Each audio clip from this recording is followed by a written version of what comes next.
In Romans 11, Paul begins with the question, has God rejected his people?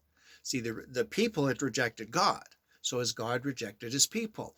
But the very sense of that is that God would do something based on what the people do. They reject him, so he will just decide to reject them based on what they did.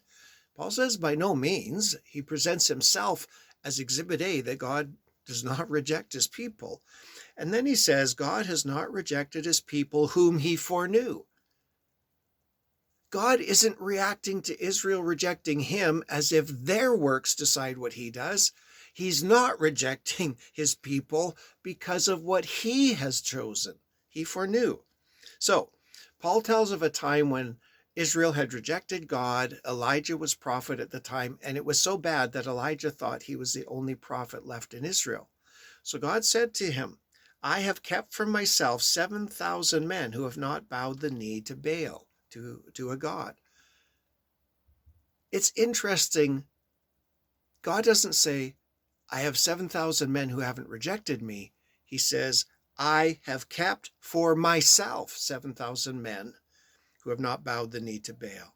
So Paul adds, so too at the present time there is a remnant chosen by grace.